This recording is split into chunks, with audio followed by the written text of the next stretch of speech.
Hello, good evening, sir. So, tapos na yung enrollment inquiry system. Ito yung code niya. Then, ito yung design. Try natin siyang i-run. So, yun na nag-run siya, sir. Tapos, fill up muna tayo dito.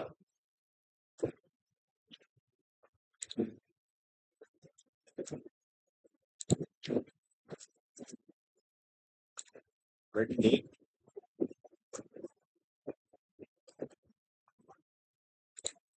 number.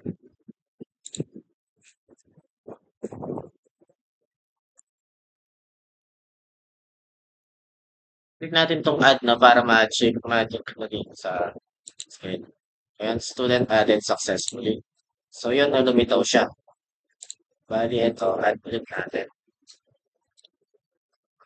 Try natin siyang i-delete. Ayan, student successfully deleted.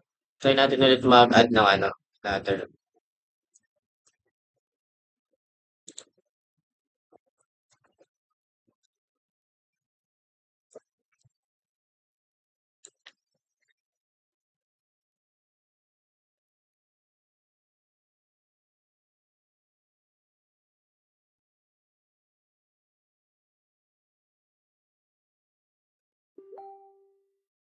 And click natin yung add. So, yun, no? Na-add siya. And check natin sa access kung nandun siya.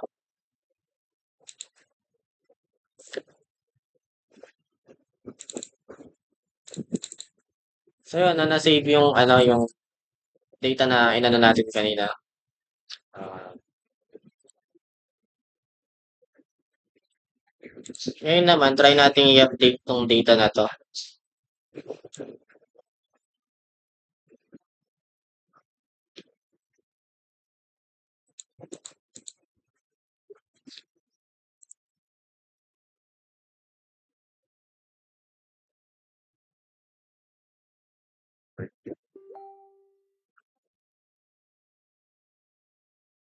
Number, save as the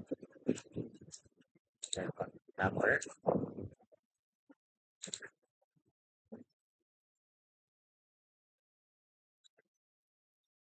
And click natin yung update. No?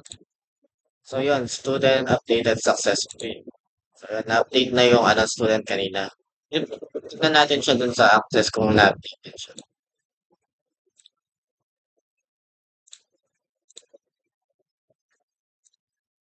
So, yun, na-update din sa access yung data na in-input natin kanina doon. Ayan, Melchor Santos Ma'am. So, yun lang, sir. Thank you.